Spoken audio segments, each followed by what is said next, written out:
네. 네, 사도행전 16장 한번 보겠습니다. 자, 사도행전 16장에는 잘 아시는 대로 이제 바울과 실라가 악령이 들렸던 그 여종의 귀신을 내쫓아 주었다가 참 좋은 일 한 거죠. 좋은 일 했는데 그 귀신이 나감으로 말미암아 손해를 보게 된 주인이 고소해서 결국 바울과 실라가 이제 감옥에 갇히게 되는 그런 상황이 되죠. 예, 그러니까 바울은 감옥에 갇혔을 때 어떤 마음이 들었을까요? 굉장히 인간적으로 생각하면 상당히 착잡했을 거예요. 일단은 내가 이렇게 열심히 주의 일을 했는데 하나님께서 나를 감옥에 갇히도록 하신다는 거에 대한 약간 좀 섭섭한 마음, 그런 마음도 있었을 것이고, 또 발과 손을 착고에 꼭 채웠기 때문에 그 전에 뭐였죠? 아주 심하게 매질을 당했으니까 온 몸에 아마 심한 상처가 있었을 겁니다. 그런데 이걸 좀 어떻게 해야 되는데 발과 손까지 착고에 묶여가지고 움직이지도 못하고 여기서 굉장히 많이 힘들었을 거예요. 잠도 자지 못하고. 그 다음에 또 이제 그러면 내일 날이 새면 어떻게 될 것인가? 여기에 대한 어떤 인간적인 불안도 있겠죠. 이대로 가다가 또 형벌을 받겠나? 뭐 하여튼 다양한 생각들이 있고 그래서 근심도 있고 미래에 대한 불안도 있고 하나님께 대한 약간의 섭섭한 마음도 있겠고 뭐 굉장히 부정적인 감정들이 많이 있었을 것인데 그럼에도 불구하고 바울과 실라는 뭘 하죠? 찬송을 부르는 거죠. 그 밤중에. 지금 찬송이 나올 상황이에요? 성질이 나올 상황이에요? 네. 객관적인 상황으로 보면 성질이 나올 상황이죠. 근데 이제 바울과 실라는 거기서 찬송을 부르고 그러면서 뭐가 일어나요? 막 감옥 지진이 나서 옥터가 흔들리고 감옥 문이 열리고 착고가 풀어지는 이런 역사가 나타나죠. 놀라운 초자연적인 역사가 나타나죠.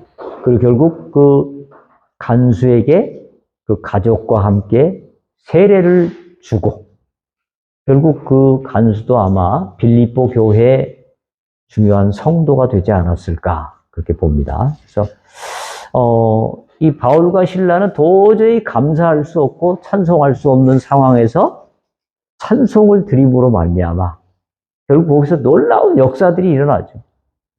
첫째는 이 간수가 회개하고 세례를 받고 빌립보 교회 교인이 되는 놀라운 전도의 이 열매가 맺혀졌고요. 또 하나는 뭘까요? 바울에게 있어서 이거는 아마 엄청나게 힘과 용기가 되는 체험일 겁니다. 그렇죠? 와, 전도할 때, 우리가 어려운 중에서도 찬송할 때, 하나님께서 이런 역사를 일으켜 주시는구나. 그러면서 앞으로 이제 바울이 이후로 계속 많은 어려움을 당하고, 환난을 당하고, 핍박을 당할 때도 바울의 마음속에 무슨 확신이 있을까요? 나는 하나님께서 허락하신 한 내 사역은 끝나지 않는다. 하나님께서 허락하시는 한 내 사역은 결국은 반드시 놀라운 열매가 맺혀진다. 이런 그 하나님에 대한 분명한 확신을 갖는 아주 놀라운 체험이 됐던 거죠. 그러니까 바울이 감옥에 갇힌 거는 인간적으로 생각하면 굉장히 참 불만스러운 일이지만 결국 놀라운 열매를 맺게 하는 그런 체험이었다 하는 거죠. 자, 그래서 거기 보시면 156페이지 선교의 원천으로서의 찬양. 이 찬양은 선교와 어떤 연결점을 가지냐면요. 하나는 선교의 원천입니다. 원천. 선교를 가능하게 하는 중요한 역사죠. 자, 첫째 156페이지 보시면 찬양은 그 자체가 메시지를 담고 있습니다. 전통적으로 찬양은 복음 전달을 위한 준비 작업 정도로 많이 생각했죠. 뭐 준비 찬송합시다 이랬는데 준비도 물론 합니다. 그러나 이 찬양 안에 뭐가 들어있죠? 메시지가 들어있단 말이에요. 메시지의 핵심이 응축돼서 들어있습니다. 그래서 그 찬양을 할 때 메시지가 함께 나가는 거죠.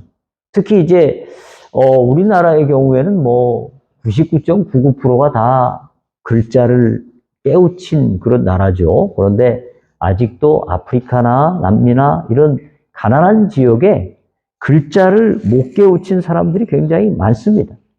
네. 이런 사람들을 위해서 선교를 또 복음 전도를 가장 효율적으로 하는 방법 중에 하나가 뭐예요? 이 찬양입니다. 찬양은 글자를 모르는 사람도 외울 수 있죠.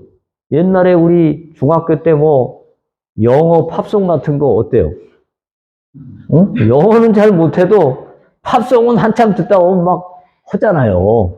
그죠? 예, 그 영어가 객지에 나와가지고 고생을 많이 한 경우가 많았는데 이게 노래의 힘입니다. 노래, 찬양. 그래서 찬양 자체가 굉장히 강력한 선교의 도구다. 두 번째는 뭐요? 찬양은 하나님을 움직이는 가장 강력한 힘입니다. 네. 하나님께서 원하시는 것은 그의 사랑하는 백성들이 부르는 찬양이죠. 그래서 찬양이야말로 하나님께 드리는 가장 최고의 예물 중에 하나다. 하나님도 인격을 지니신 분이죠. 인격을 지녔다는 건 무엇을 의미합니까? 인격을 지녔다는 건 여러 가지를 의미하는데 그 중에 하나가 인정받을 때, 존중받을 때 기쁜 거예요. 보람을 느끼는 겁니다. 하나님도 인격을 지니신 분이시기 때문에 우리가 하나님을 찬양을 통해서 인정해 드릴 때, 하나님을 높여 드릴 때 우리 하나님도 기뻐하신단 말이죠. 우리 자녀들이 아빠 엄마를 향해서 아빠 엄마 최고야. 아빠 엄마 때문에 행복해. 그런 얘기하면 부모가 어때요? 굉장히 행복하죠. 보람이 있죠. 그렇죠? 저는 가끔 막 할렐루야 찬양대, 할렐루야 곡할 때 막 500명, 1000명씩 모여가지고 하는 연합 찬양대 있잖아요. 쫙 일어나가지고 막 할렐루야 1000명이 넘는 찬양대가 찬양하는 모습을 보면 그런 생각이 들어요. 야, 하나님 기분 좋으시겠다. 에? 얼마나 기쁘시겠어요, 우리 하나님. 그래서 찬양은 하나님의 보좌를 흔드는 거죠. 하나님이 보좌에 앉아 계실 수 없는 거예요. 너무 기쁘셔서. 그리고 그의 권능의 팔을 펴시는 게 바로 찬양의 능력이죠. 그래서 선교에 있어서 찬양은 하나님을 움직이는 가장 중요한 힘이다. 세 번째는 157페이지. 찬양은 또 마귀를 대적하는 강력한 능력입니다. 찬양은 마귀와의 싸움을 이기게 해달라는 간구가 아니에요.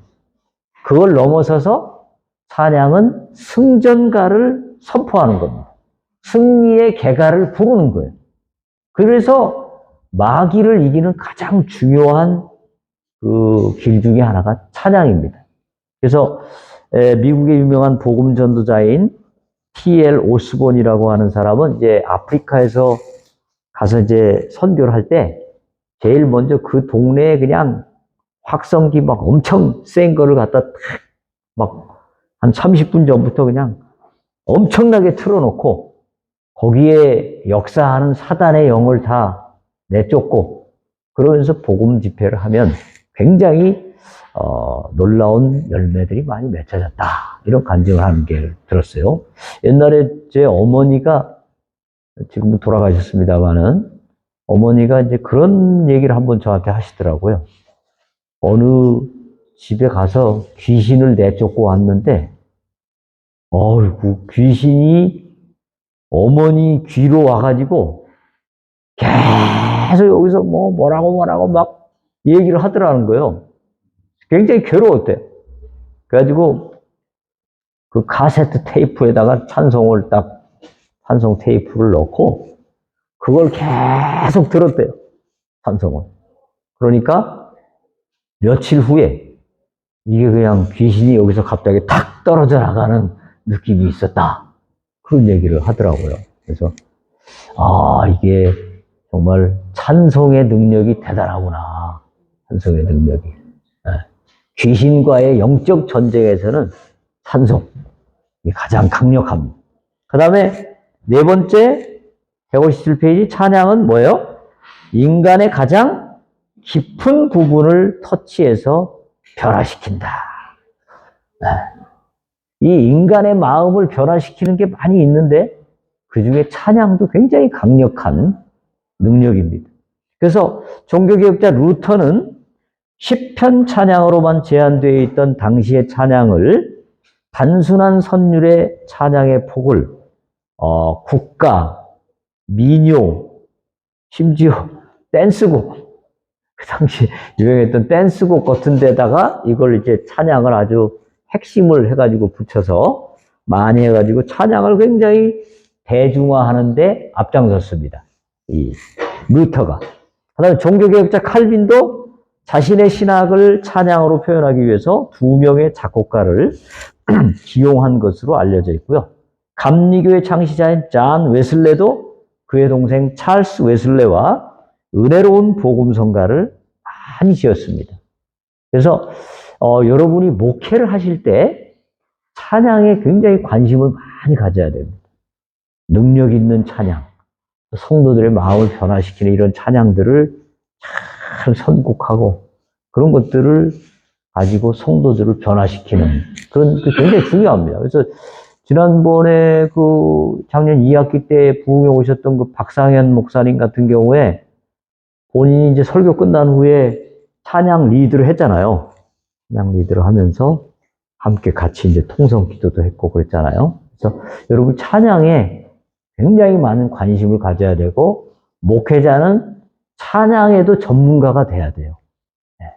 그래서 직접 찬양도 리드를 하고 이 찬양 팀을 또 좀 훈련을 시켜야 되고 찬양 팀이 참 이게 그 감각이 없는 경우에는 답답하죠. 반드시 훈련을 좀 시켜야 됩니다. 그다음에 예배 마지막 부분에는 설교 끝나고 한번 힘찬 박수를 치면서 함께 찬양하는 이런 것도 굉장히 중요한 것 같아요. 찬양이 아주 중요합니다. 관심을 가져야 됩니다. 자, 그 다음에 158페이지 가면 찬양은 이처럼 선교의 중요한 원천 또 선교를 위한 중요한 도구라고 본다면 158페이지 가면 찬양은 또 뭐예요? 선교의 목표라는 목표. 그러니까 찬양은 선교를 가능하게 하는 원천이면서 동시에 이 선교가 나아가야 될 최종 고울이 바로 찬양입니다. 결국 우리가 선교하는 이유가 뭡니까? 선교하는 이유가 사람들로 하여금 하나님을 알게 하고 그들이 하나님을 찬양하는 백성들이 되도록 만드는 것이 선교의 목적이죠. 그러니까 복음주의 진영은 선교의 목적을 복음화로 이야기하잖아요. 복음화. 그렇죠? 세계 복음화. 그 다음에 에큐메니칼 진영은 선교의 목적을 뭘로 보죠? 인간화. 세계가 인간이 인간답게 살 수 있도록 만드는 인간화를 선교의 목적으로 봅니다. 그래서 복음화냐 인간화냐 이 두 개를 두고 상당히 많은 논쟁이 있는데 최근에는 이 두 가지가 다 선교의 목표다 이렇게 주장을 하는 통전적 신학이 대세를 이루고 있습니다만은 사실은 이 두 가지를 넘어서서 최종적인 선교의 목적은 어디까지 가야 돼요? 하나님께 영광을 돌려드리는 하나님께 찬양을 돌리는 것까지 가야 됩니다. 그래서 복음화만을 목적으로 삼게 되면 자칫 인간이 너무 자기의 유익과 자기의 어떤 명예를 내세우기 쉬워요. 말은 복음화를 한다고 하면서 그 복음화를 통해서 자기의 인기가 드러나고 자기의 헌금이 많아지고 이런 그 선교비가 많아지고 이런 것에 관심 갖기 쉽습니다. 그리고 또, 하나님께 영광을 막으면서 무리한 선교를 할 수도 있고, 이걸 막는 중요한 길이 뭐예요? 하나님께 영광이라고 하는 최종적 목적을 두고 선교를 할 때 그 선교가 바른 길로 갈 수 있다. 또 인간화도 마찬가지입니다. 인간화가 이루어진다고 그걸로 선교가 이루어진 건가요? 선교가 마무리된 건가요? 아니죠. 인간화는 그저 사람들이 인간답게 잘 사는 것이고, 잘 산다고 끝나는 것이 아니라 그 잘 사는 사람들이 하나님께 영광을 돌리는 데까지 가야 됩니다. 그래서 찬양은 결국 선교의 뭐예요? 선교의 원천이고 동시에 뭐다? 선교의 최종적인 목적이다. 굉장히 중요한 거죠, 찬양이. 그래서 158페이지 맨 아랫부분에 보시면 시편 기자는 이런 고백을 하죠. 해 돋는 데서부터 해 지는 데까지 여호와의 이름이 찬양을 받으시리로다. 이게 뭐예요? 온 천하가 하나님께 영광을 돌려드리고 찬양하는 것. 이게 바로 선교의 목표라는 거예요. 그렇죠? 그 다음에 그 영화로운 이름을 영원히 찬송할지어다. 온 땅에 그의 영광이 충만할지어다. 아멘, 아멘. 이것도 뭐예요? 온 땅에 그의 영광이 찬송이 충만해지는 것. 그 시편에 보면 찬송을 굉장히 많이 강조하는데 이게 바로 뭐예요? 선교의 목표다. 선교의 목적이다.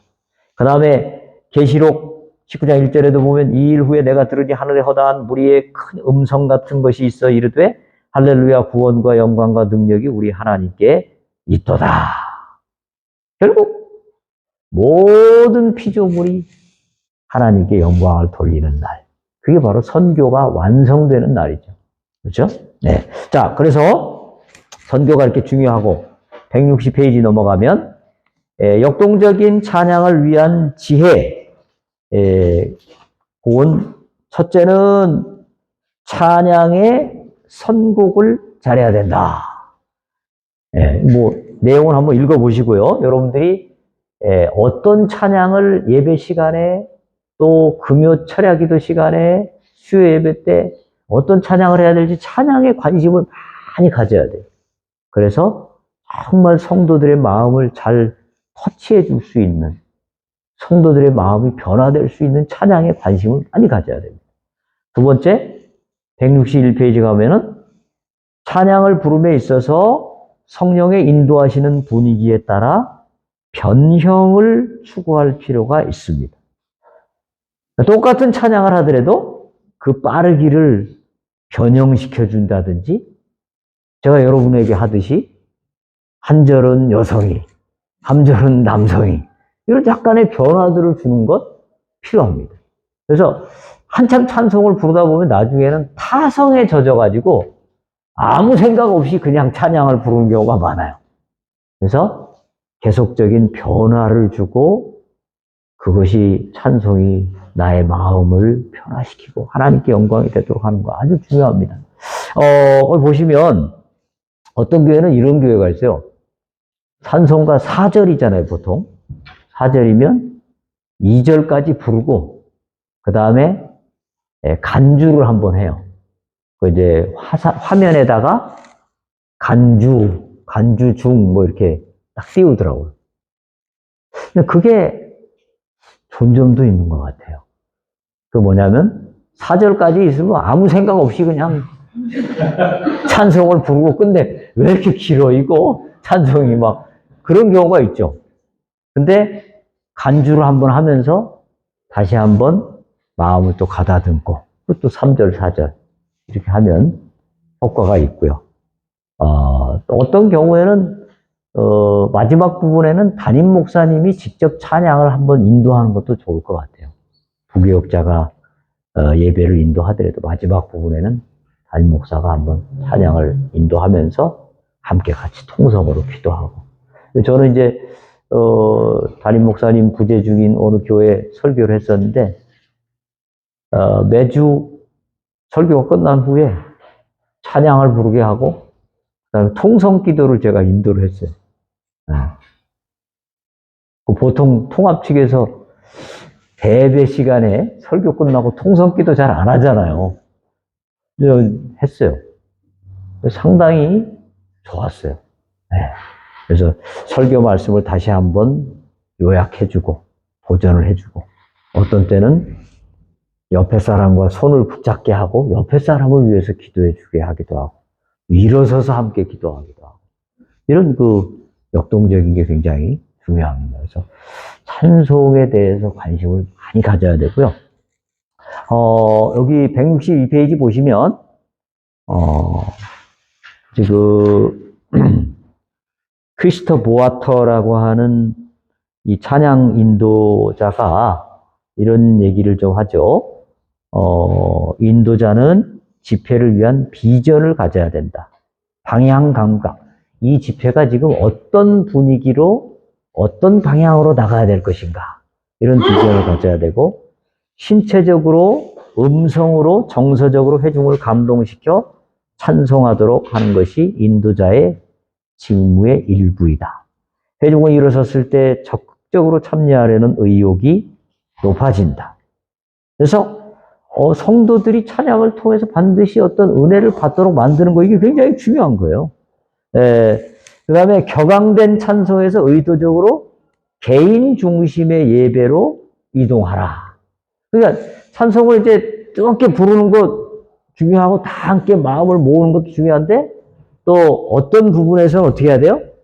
조용하게 찬송을 부르면서 나 자신을 돌아볼 수 있도록 만드는 그런 찬송이 돼야 되는 거죠. 그냥 분위기에 휩싸이는 게 아니라 그걸 넘어서서 이제 자기 자신이 과연 마음 준비가 됐나, 하나님을 정말 사랑하고 있나 이런 걸 볼 수 있도록 만드는 거 중요하고요. 흐름의 마음을 열어야 된다. 지난번에 은혜가 있었다고 해서 또 다시 은혜가 임하는 것이 아니고 늘 새로운 은혜를 강구해야 되고 예배도 썰물과 밀물이 있음을 알고 이걸 좀 조절할 수 있는 이런 관심을 많이 가져야 되고 그러니까 담임 목회자가 먼저 찬양 잘하는 그런 교회들을 좀 많이 연구하고 또 배워서 찬양이 풍성한 교회를 만들어야 됩니다. 그 다음에 세 번째는 성도들의 감정의 지표가 깨지는 경험이 있는 그런 찬양이 되도록 해야 됩니다. 거기 보면 조금 내려오면 그 시편 말씀이 있잖아요. 여호와를 기뻐하라 주를 기뻐하고 즐거워하며 그래서 그 시편 기자가 하는 찬송 속에는 웃고 부르짖고 손뼉치고 손을 들어 올리고 일어서고 절하고 춤추고 무릎 꿇는 이런 다양한 형태의 어떤 행위가 같이 가는 거죠. 그러면서 우리 마음이 어떻게 보면 예배에 처음 나왔을 때 마음이 약간 콘크리트처럼 굳어 있는 경우가 많거든요. 세상의 다양한 세파에 시달리면서 막 많은 그 문제와 고민을 안고 와서 굳어 있단 말이죠. 이 굳어 있는 마음이 어떻게 해야 돼요? 확 한번 갈아엎어져야 되죠. 갈아엎어져야 되고 그 말씀이 잘 심길 수 있도록 만들어야 되는데 그런 때 이 찬송의 역할이 굉장히 중요하죠. 그래서 여기 보시면 163페이지 위에서 네 번째 줄 찬양을 통해 우리의 표면의 껍질이 깨어지고 깊은 감정의 우물이 지면 가까이 올라올 때 예배는 참으로 능력 있는 예배가 되어서 우리를 변화시켜준다. 이렇게 시편 95편 8절 너희 마음을 완악하게 하지 말지어다 이렇게 말씀하는데 일단 우리가 찬양의 능력에 대해서 찬양을 어떻게 잘할 건가 많은 노력이 필요할 것 같습니다. 16장 거기까지 하고